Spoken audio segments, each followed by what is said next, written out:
Aundria. How are you? Hello, I'm good. How are you? Good, good. Welcome. Thank you. Thank you for having me. Oh my gosh, we are so excited to have you. So, up next, we will be talking productivity and performance with Aundria Littlejohn, and she is the Associate Manager for Retail's Training and Development at Coach. So, I have my little paper here. So, I'm going to give the full bio because I want to do it justice. But everybody, Aundria Littlejohn is a dynamic communicator, public speaker, facilitator, and writer with an a master's in communication focused on training and development. Aundria is passionate about teaching people how to copy genius to excel in their chosen field. Aundria lives out as a mentor and featured speaker with LA-based nonprofit, the Leap Foundation. As a published writer on It's the Blog, she has also written stories to amplify the voices of Black creatives and entrepreneurs nationally. She's also the current Miss Manhattan and is preparing for the Miss New York competition this summer. Aundria works full-time as the associate manager of retail training and development for Coach and credits her parents' exciting careers and her pageant background to her current successes. So welcome, Aundria. Thank you. Even just like that resume, I think we can all definitely relate to being multi-hyphenates, keeping busy, doing it all. So for you, how do you maintain that in a productive manner? I know. I feel it's funny because a friend of mine said it last night. She's like, I feel like I have to book with you a month in advance to hang out. But honestly, it really comes down to scheduling your time well and then scheduling time to yourself. I think one thing I've learned is that I'm forever going to be a handwritten planner kind of girl. I know some people love their Google, they love their, digital calendars, but if it's not written down for me, it just doesn't happen. And I love to put my goals in a place that I can see them. For me, that's on my mirror. I keep them written on my mirror when I get ready in the morning. I have friends who keep theirs laminated on their shower wall, which is also kind of genius. I have another mentor that used to talk about, she used to put them on her ceiling. So when she woke up in the morning, it was the first thing that she saw. So having little moments like that where throughout my day, I'm reminded of what I'm going after, what goal I have has been so helpful. And then of course, everything is color coded as well. So it keeps me straight. I love that. How many people here love I have like in my cupboard, I have like the fattest stack of moleskins. What does somebody need with 20 moleskins at once? I do not I don't know, know, but but I'll tell you, I have one in we'll every need it color. at some point. Yeah, no, very much one for the physical planner. How many of you have an actual physical system that you can see, that you can touch, that you can feel when it comes to managing life, business, just everything? Yeah, I love the Post-its. It's very being Mary I Jane, know. and I'm into it, and I'm so into Literally, it. that's right here. I feel like I found my people. I too have a bunch of colored Post-its everywhere all the time. No, sometimes it's just because for me, it's like I'll have like my computer will just be like framed with post-its like first thing in the morning, and throughout the day, I'm just like done, done, Like done. I literally have a Post-it here at my desk that's like, don't forget your chargers, because sometimes you just need reminders Sometimes life of is little busy. things. Sometimes we need the post-it. So let me jump into some questions that we are just needing to know for 2024. So, how has your background in communication influenced your approach to identifying and addressing inefficiencies in the workplace? Yes, communication. It's so funny. My dad and I talk about this a lot. Everything that we do is relationship based. Like it does not matter how you're moving through the world, but how we build relationships is how we do anything. And so I know that when I'm talking to people, whether it's at the field level in the store or anyone that I'm working with corporately, I just want to build a relationship with you because when I understand you, we can tackle any problem together. Again, it's very similar to romantic relationships. It's me and you against the problem, not me and you against each other. So relationships for me really help me understand what are the inefficiencies because often it's not with the person, it's with the system. So how do we look at the system together? What is your core need? What is my core need? And how do we fill those things together? And even just what you're mentioning there, the system. That is something I would love to know from everyone. How many of you, maybe I should just put like a poll together so we can actually see, but how many of you have an actual system when it comes to running your business? I know that when it comes to entrepreneurship and solopreneurship, it can be very ad hoc and things are just done on like a need to need basis. But how many of you have an actual set of like milestones, processes, systems set in place when it comes to running your business? And maybe I'll actually do that as a poll because Yeah. we're not going to see the number on it. Systems, whoever decided systems are my jam too. I think things work because there's systems put in place, right? Things work, most businesses work because there's a standard operating procedure for things. And so I think the more that you can think broadly about the system, the better it's going to be, not just for you, but again, going back to building relationships. And it doesn't matter how strong they are, they just have to be there. They just have to be there. Once they're in place, you can build them up, make them work. But I cannot advocate more for a system and then fix it as you go along. Okay, boom. We have the poll is live. So yes, not yet, or kind of. I would really love to see that. So can you share a successful instance where copying genius led to significant improvements in productivity? Sure. Okay, let's level set on Copy Genius because I'll be honest, this is not new. That's the whole point of this. Copy Genius is not new.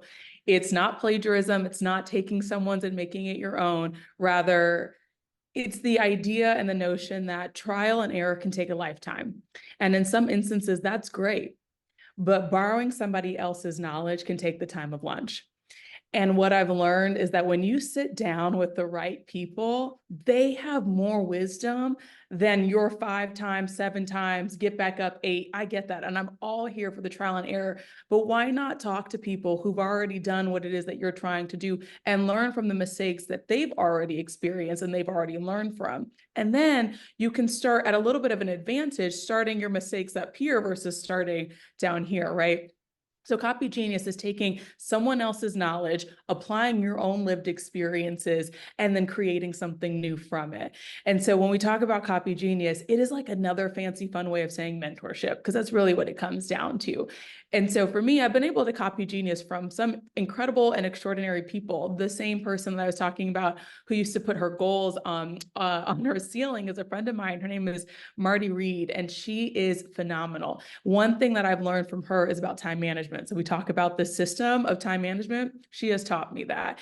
Just having the flexibility to create a day that works for me has allowed me to live the life that I want to live. It's allowed me to do all the things that I'm doing now, be it working at Coach, working with the LEAP Foundation, being Miss Manhattan, preparing for Miss New York, writing consistently. All of these things happen because I had a mentor teach me how to manage my time effectively. And she taught me how to say no. That may be the most amazing thing I've ever learned, is to say no. And that was a full sentence. And that was it.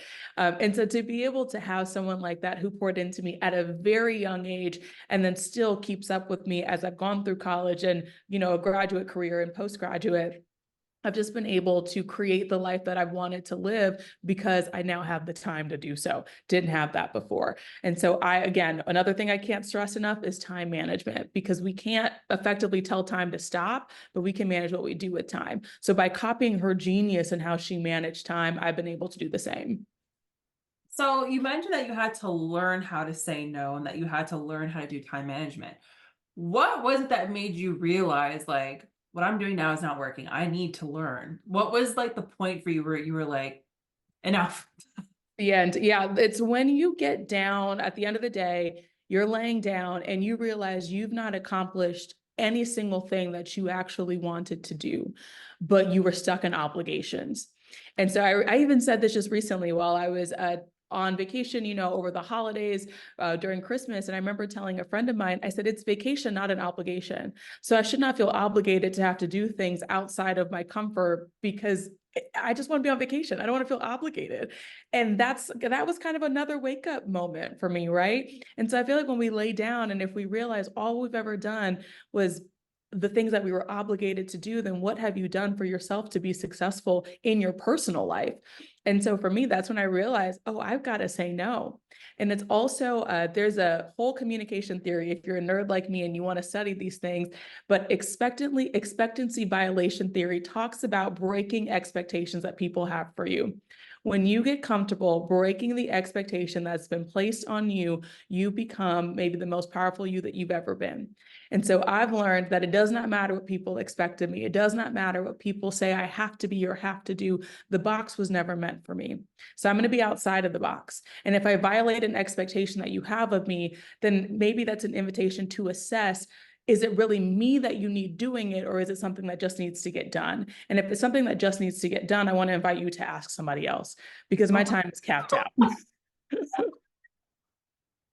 That's what I've had to learn in all aspects of my life. I've had to I learn. want to invite you to ask somebody else. And then Yeah. you know what? And sometimes that allows a new person to take on that role and take on that responsibility. I think sometimes, and I speak up about this as a Black woman, we want to do everything all the time for everybody. When I stepped back, I saw just how many other people had the capability and willingness and desire to do it as well.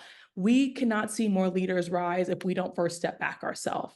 And so I think it's a wonderful opportunity to see somebody else be extraordinary, because leaders create more leaders. We don't create more followers. Our goal is to create new leaders that can step in so that when we are done, the system keeps running. That's creating an effective system.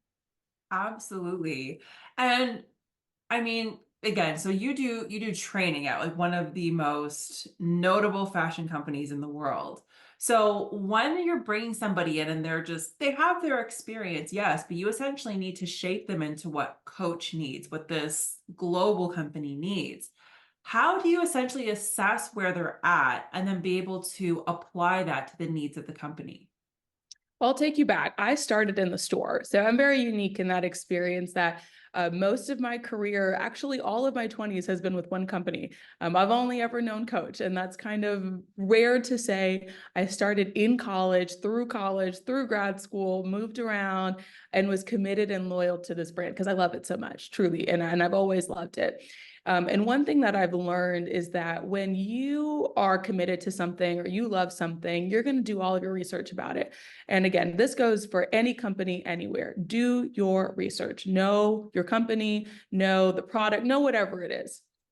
But when you're coming into a large industry or a large brand, doesn't matter what the brand is, you really want to understand, what is my purpose here, right? What is it that I'm trying to do? Ultimately, here at Coach, we get to sell great product to extraordinary people who want to be a part of American history, right? Because that's what the Coach brand is. It's a part of the legacy of New York and America. That's what we're selling. You know, we're selling relationships and excitement and joy and fun. People just have to be bought into that before they can be trained on anything else, right? If you don't have that for yourself in your own heart, whether you work for Coach or whether you work for Smart Water, you have to be bought into the purpose of the brand as a whole. From there, we can teach you the rest. I can't teach you to have the heart for it. Absolutely. Absolutely. Oh my gosh. Love what you're saying. And even that whole piece about like buying into it. Now, I know you're not here to talk about marketing or any of those pieces, but essentially, like, how important do you find? Of course, it is important, but how make or break is that when it comes to finding employees, being able to have them be invested in the brand and wanting to move it forward? Like that piece, that care factor, that emotional factor. How do you communicate that? And how important do you find that kind of implementation in the hiring, not just the hiring, but also like the training process? Yeah, I think overall it's assessing needs, right? We have to be able to assess the needs of the business. You have to assess the needs of the world, where we are in the state of society and culture at the same time. And then when you assess the need, you have to acknowledge, can I even fill this need? Because sometimes it may not be you. It may be a whole other, industry or market that has to fill the need. And then you're kind of a supplementary response to it. I think we get trigger happy as people, and we want to be the saviors to everything, and that's not always the case. And so when you're talking about being bought into it, I just actually read this out of this book called The Power of Moments, phenomenal book, and they were talking about the difference between passion and purpose. And they assessed that when you have high passion and high purpose, you're automatically going to be bought into it. But when you're talking about passion versus purpose, purpose is always going to win out, because purpose is a shared experience, whereas passion is personal. And so when you're talking about a brand from a global perspective, again, any brand that we're speaking about, purpose is always going to be important, because you want to talk about a shared thing that everybody can be bought into, not just the one thing that you care about the most. When things are too individualistic, you miss somebody on the outskirts, right? Or when things are so single-minded, you miss everybody else. So when we talk about purpose, we include everybody in the vision. Everyone can get bought into the whole vision. And then from there, you can disseminate what it is about that purpose and how you fit into it in order to make things grow, to make things thrive, and so on and so forth. But And that's here a great book. I you could not have my recommend that info book ready. I'm more. like, do you have the name of that book again? Yes, it was so good. It's called The Power of Moments by Chip and Dan Heath. I just finished it yesterday, and I was like, this is phenomenal. Everyone needs to read this book. Oh, I love that. And I think that oftentimes when we get into that conversation of, what is the purpose? Where are our passions, especially as the business owner? How do you balance that emotional connection that you bring, your team into within your business, but still be able to maintain that kind of like hard line of not necessarily, do what I say, but maintain that kind of order and not make it, too personal, but still convey that passion. Yeah, I think, boundaries are always going to be wonderful things to put into place. There is a fine line between vulnerability and then like total transparency, right? And I think that's the line that all leaders have to straddle. They need to be vulnerable, but they don't need to be transparent with everything. So I would say decide early what things you're willing to talk about and what things you aren't. There are some things that I personally believe are just not workplace appropriate, and those things you can put in place, right? And once you have your line, and always have your defining line, remember, nobody else can push your line. Only you can. So you are the gatekeeper to your no. And you have to remember that with your full chest and your full heart. So when you have your line of your no, no one can enter that gate unless you allow them to. So if you're at work, your line has to stay put, your door has to stay closed, that needs to stay locked. When you have that in place, I think it's going to create a very natural order to leadership, a very natural order to management, because people understand you may be vulnerable, but you're not transparent about everything. And that is completely and totally okay. Mhm. Love that. And so when it comes time to you setting those boundaries, did you write out what type of leader that you wanted to be, or did you kind of just find your flow with that? It's so funny because I think about leadership as a whole, and in some aspects, I don't even feel qualified to be a leader in some of the spaces that I'm in. I'm like, are we sure? Me? Really? And that's, imposter syndrome at its finest. But even, I'll give the example, even at church, I lead a ministry within my church home. And I remember stepping into this role like, I can't do this. There's no way I can lead people. There's no way that I can lead a team, not let alone like 10 people. That was just a lot for me. But when it came down to it, I remember talking to my dad, and he said, all good leaders listen more than they speak. People just want to be heard. That shaped all of my leadership from that moment on. And so allowing people just to speak to me, and then being able to identify needs, problems, and then creating solutions with them, not for them, that helps my leadership. And so then when I moved into a leadership role, I was 22 when I started as a leader within a Coach store in Charlotte, North Carolina. And I remember thinking, I'm way too young to be leading anybody about anything. Because most people in my store were older than I was, and I didn't know how age was going to play a factor in this. But I also knew that I could do it. Again, this is words from my father and my mother who were like, "You've got this," and I'm like, "I'm going to ride off of your, excitement and hope for me." But even walking into that space as a lead supervisor at that time, Again, it came down to listen, because people will tell you exactly what they want, exactly what they need, and you will be able to support them to the best of your ability or direct them to where you need, like where they need to go or who they need to be in contact with. And so above all, when it comes to my leadership style, I do the most that I can do to just listen, actively listen, repeat back what you're saying to me, help together address the need, and then work together to, create a solution to the problem. Yeah. And when it comes to that listening, how do you, I mean, you've mentioned the boundaries and, how you've worked to be able to create strong ones and you set them in place within your work settings. But how do you not, like, how do you listen, but not get kind of burnt out and weighed down from the constant concerns and troubles that your team, I'm sure, does have? Yeah, honestly, I journal. I write everything down because the cathartic release of letting it go is really, really helpful. For me, I know some people aren't journalers. Another thing that you can do is make a voice note to yourself and then delete it. That's also really helpful. I've heard that from friends who do that. Also, talk to a non-biased third party who has no idea what's going on about anything. They're just a happy friend to listen and engage with you.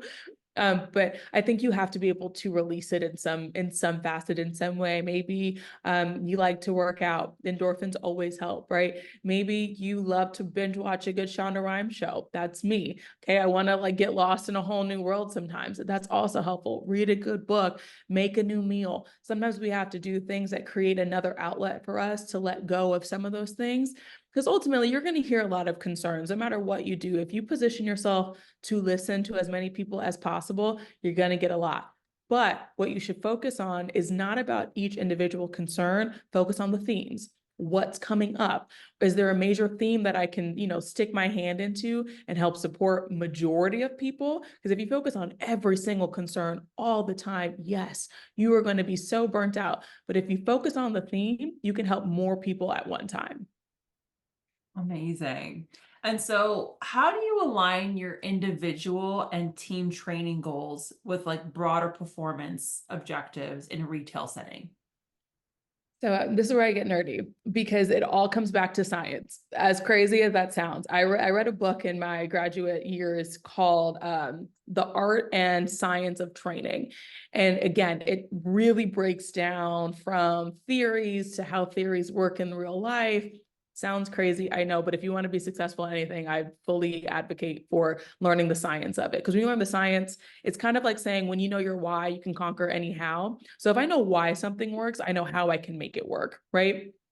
And so when I learned the science of training, and I'm not saying everybody needs to go back to school. This book, you can get it on Amazon, I'm sure. Buy it cheap, read it yourself.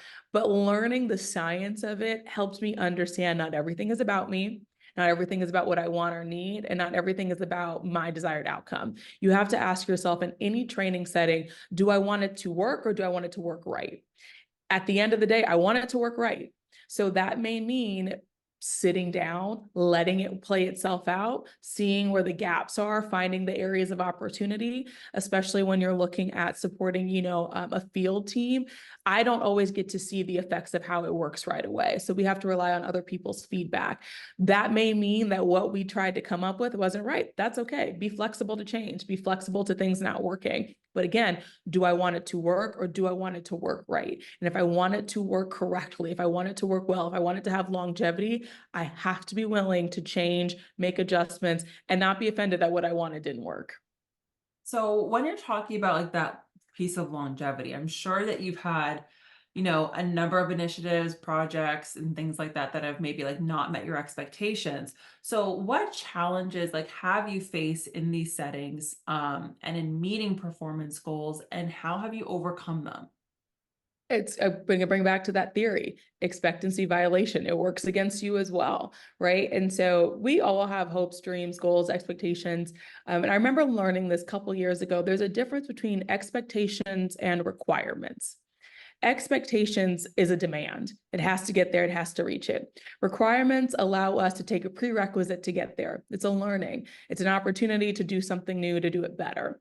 And so rather than putting expectations on myself, I like to give myself requirements to advance personally, professionally, academically, whatever that may be. The removal of expectations removes pressure. So it says, I didn't meet this expectation, I failed. Requirements say, okay, there's another prerequisite I need to hit in order to meet that requirement for myself. It allows me to give myself grace. It allows me to give everybody else grace, so much more patience. And that's where trial and error becomes important, right? And so shifting from expectation to requirement has allowed me to be able to say, we're going to make this work. We just got to take one more step to get there, and it's going to be okay. So having that mindset shift, it's ultimately helped me in my personal and professional life. Yeah. And when it comes to essentially like having that feeling of, that pressure, when do you think somebody needs to like kind of like step back and be like, okay, let me reorganize and see what I can do, or say, let me step back and see if it's time to now hire a new person. Like, at what point does that pressure equate to bringing in more manpower, woman power? Yes. I think, of course, you have to ask yourself a few questions, right? Again, are you feeling burnt out? Are you feeling more tired at the end of the day and there's no progress being made? If you're getting to that point, that's a big thing. A second thing would be output versus input, right? Are you outputting anything at all? Or are you just getting tired? And again, there's no real progress. It's just like you're overworking and overdoing and you haven't gotten anywhere. I think when you hit those 2 points, it's always good to take a step back and then brain dump everything, brain dump it all. What needs to get done? How do you plan to do it? Just brain dump it, put it all on a piece of paper, put it on a Word doc, whatever. And then look at what can I do now? And then what can I do later? And if those later things are things that can be done now with somebody else's support, work to do that. If they can get done later and there's no time constraint on them and you can get to them later, get to them later. But if you recognize that what you can do now, what you can do later need to happen at the same time, I would say that's a perfect time to bring someone else on board to, support you there. But if not, give yourself the grace to not meet that timeline. It's okay. Like, you probably created your own timeline, disrupt it. It'll be fine. I promise. Disrupt your timeline. You will offer yourself the ability to do so much more because you'll probably be sleeping more. Sleep better, you do better. Okay. You got to be able to sleep. You need to be able to have full meals, eat, drink water. That sounds basic, but if you're missing those things throughout the day, you need to take a step back. If you're not having enough water, take a step back. If you're not eating, take a step back. If you're not sleeping, take a step back. Those basic things for our life are key indicators that we're overworking sometimes, and it's no good for anybody or yourself to be overworked. Yeah. And so when it comes time to bringing somebody into your team to being, increasing efficiency within your business, how many hires like that you've trained would you say they come in, they start training, you're like, okay, yes, absolutely, you will get this, and like you'll move on, you'll do great. And then how many people come in and like you train and it's just like, I actually don't know if this is going to work. And if you get to that point, do you kind of just power through, continue with training and hope that they fit? Or do you kind of just go with like gut feeling and like, this isn't going to work and then just try again? Yeah, I think the only time, and I haven't really trained anyone very specifically, except for the times that I was in the store, but I think broadly speaking, trust your instinct. Like, above all, trust your instinct. It's there for a reason. Like, why else would we have it? Like, let's be honest. Yeah. You know. We don't want to know, but about anything. Like, you genuinely do, right? If your life was on the line and someone told you to make a decision, you could make a decision. And that's what I always tell people. If you get to that moment, trust your gut. And so in any regard, whether you're bringing someone on or you're trying to train someone, again, going back to your systems, is your system in place to be able to support them? Do they have what they need to be successful? If they don't, and there's a gap for you to fill, can you work to fill that? And if it's more reliant on the person, I do think that's a personal decision to make, but do not shame yourself for making a decision that may affect somebody else's livelihood. You ultimately are doing what's best for you and your business. And so that may look like breaking some of those expectations, and that's okay. Yeah. It is what it is. And even when you're just saying about like that, like intuition, I saw something the other day that was so amazing is that like when you're overthinking, you're just going against your intuition. Like you're just going Yeah. against what you already know. Like, So I genuinely believe the first thought you have in your head is the truth. The second thought is a lie to convince you that it wasn't true in the first place. Go with your first thought. Like, it's likely that what you first think is real. So go with that thought, you know? Yeah, no, absolutely. And so when it comes to trusting your intuition and, essentially taking the intangible, like, your intuition, your beliefs in, the spirits and higher power. So the intangibles, how do you blend those with, you have like these amazing, like tangible, like these processes, these milestones, these systems. How do you blend those two to be a great leader? Yeah, I'll speak, from my faith, my personal faith. I believe in the Lord, and I, that's how I live my life, right? So for me, it's not aggressively, bringing that on to people. It's just how I conduct myself. That may look like for me. Sometimes you got to pray. Before I even jumped on this call, I was like, Lord, just set me straight. Okay, prayed, and called my dad. Those are the the two things I had to do. Right. But for me, that looks like getting down on everybody's level. There was a woman, a friend of mine, that I genuinely admire her. And something I always noticed when she was a title holder, she did pageants as well. When she was a title holder, almost every single photo I saw of her with a child, she was always on her knees and was always looking them eye to eye. And that really changed my perspective on a lot. And I was like 17 watching this happen. But even to this day, if I can get down physically on your level, I will. I think every child deserves to have an eye to eye conversation with an adult and be spoken to like a full human and not baby talk. But I also think when it comes to leading people that are your age or older, it's getting on their level emotionally, spiritually, whatever that may be. Again, listening, understanding a core need, finding ways that we can fill that core need. Again, for me, that's prayer. So whether or not somebody subscribes to the same thought, or belief that I have, that's fine. You don't have to know that that's what I'm doing in my own personal world. But ultimately, I want to just make sure that I'm walking in the authority that I know that I've been given. And from there, letting that shine to every single other person. My goal is to walk in love in everything. And so as a leader, I want to love well. I want to just share well. I want to be able to listen well. I want to be able to be, humble and kind in every situation that I go in. And so when we talk about what does it look like to be a leader and how do we lead well, it comes back to, are you willing to submit yourself to being humble? Are you willing to be taught? Are you willing to be a student? And if you're willing to do all of these things, I think naturally you just become a really strong and really great leader. And you probably don't realize that you're leading. You just think you're like, oh, this is how I operate. This is what I do.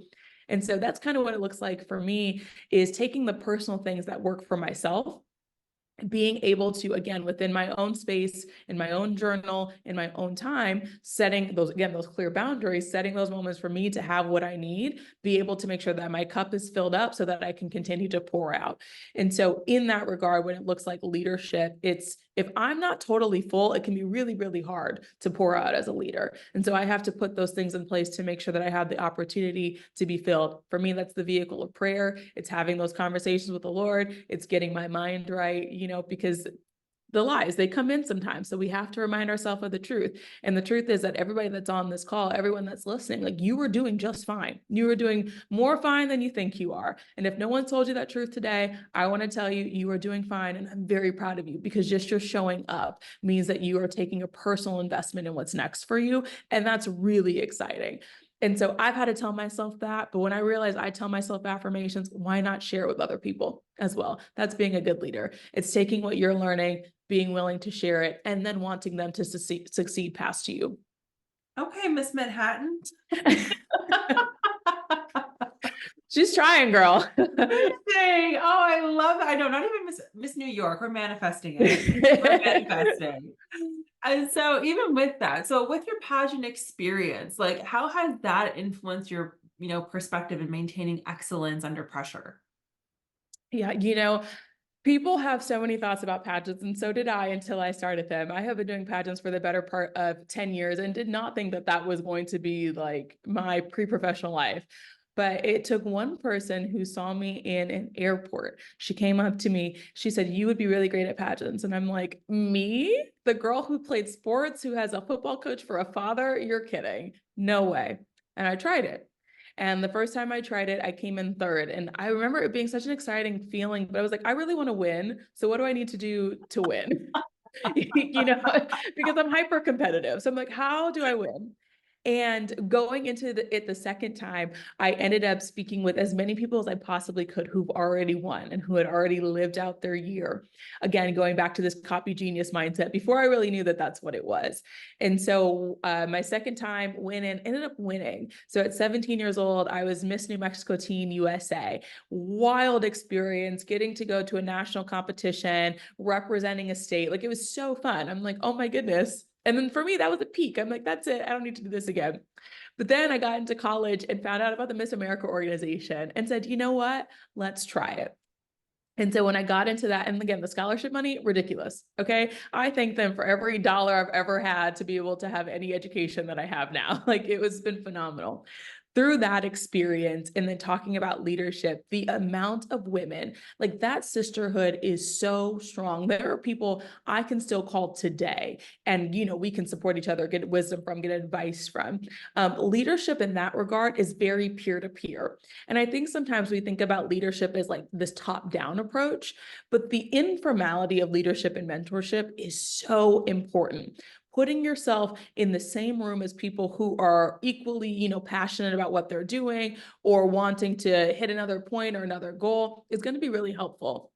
I think about the analogy of turkeys and eagles. It's something we talk about at LEAP, right? So turkeys are a group of animals, or is a group of animals that have no idea what's going on. They need constant supervision because if they're left alone for too long, they have the risk of hurting themselves and hurting all the other people around them, right? Eagles, on the other hand, have this advantage of soaring to new heights with a group, right? You never just see eagles by themselves. They're always together. They're always moving in one direction. They're always following in this really beautiful way because they're all trying to reach the same destination. We want eagles. We want to be eagles and we want to surround ourselves with more eagles because we want to have the vantage point of success. So that looks like humbling yourself to learn again, to rise up to that eagle status and recognizing that there may be turkeys in your life that I'm not saying cut off your turkeys, but be mindful of how much time that you're spending with the turkey, right? Like you have to be mindful of these things. And it's like following this rule that we employ at LEAP as well. You should be spending time with people that are before you, beside you, and behind you, right? But the time that's spent is really going to be with the people that are beside you, because those are the people that are going to move up with you. And then you want to spend a little bit more time with the people before you, copy genius, and not saying you're spending no time with the people behind you, but the more time that you're spending with them, you may find yourself caught in the same place every single time. When you're spending time with people, and behind you is the word that I'm using, but again, this is not like to demean anyone. It's to say they may not be quite where you are, where you want to be. It's helping them get there along the way. Like we're not just discarding them. It's, I want you to be an eagle too. Come with me. So now you create a cycle of mentorship that's helping everybody in your life, not just you. That's how you become a great leader. You help everyone collectively, not just yourself. That's funny because here in Canada, we don't have eagles. We have like Canadian geese, though. They fly in the same direction. They fly in the same direction So together, it's slightly and that's less the heart. majestic, a little more aggressive, but I think it could still be.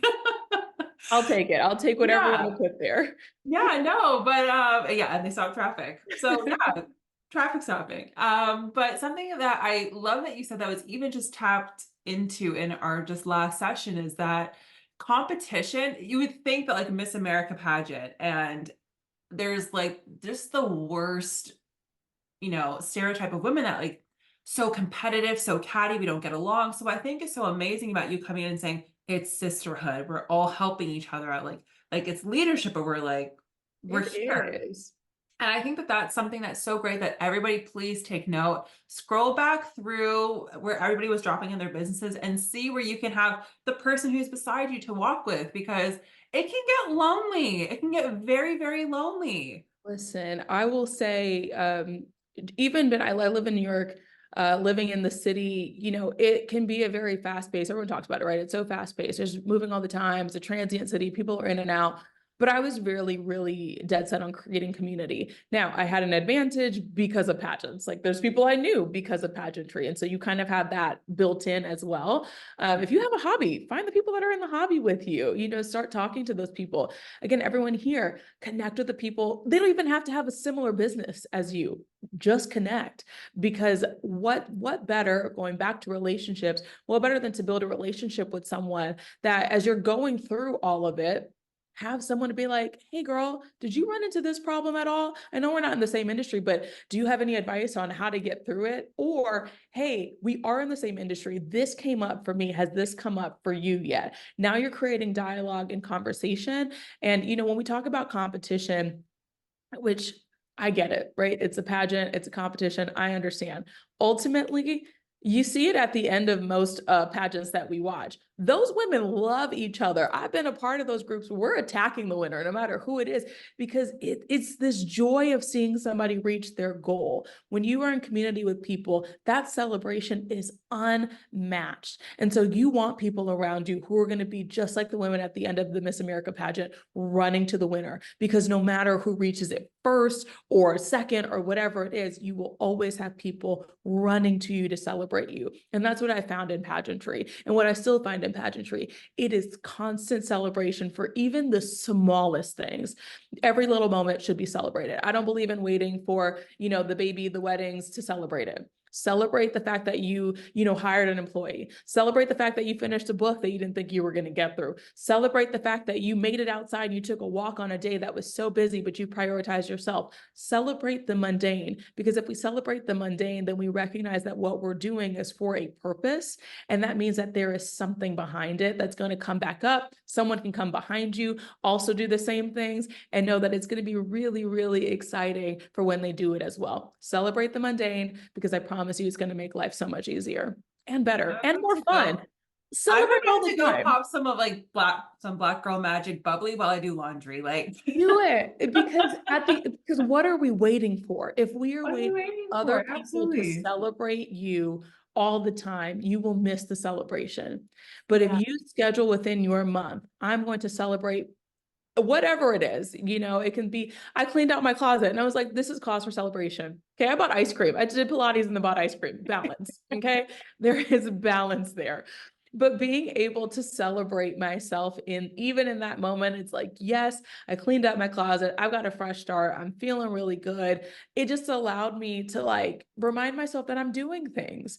Sometimes we don't always see the tangible results of what we're doing, but when you can see them, celebrate it. Even when you can't see it, celebrate it. And it doesn't have to be crazy, doesn't have to be wild. Pick one thing. I have a girlfriend who loves to get a cupcake every time she does something well.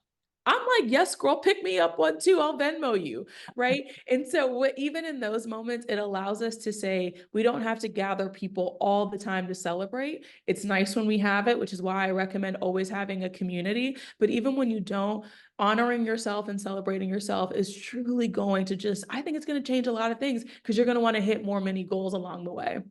Yeah. That's amazing. Well, thank you so much for the time today.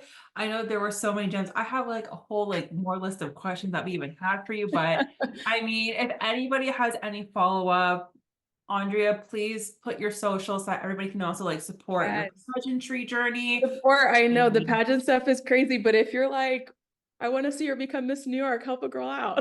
We can talk yes, about it. There's so many ways absolutely. we can do this. Absolutely, absolutely. If anybody even thinks that there's like any opportunity for collaboration, I would say send her a DM. You never know Yeah. what can happen. Please send me a DM, and I'll say for all of everyone here, because I believe everyone's a business owner, we have ad space, an investment, get your business to be seen. We can talk about it. There's so much opportunity here, but I think like I'll leave you with one last little nugget just to be able to take away.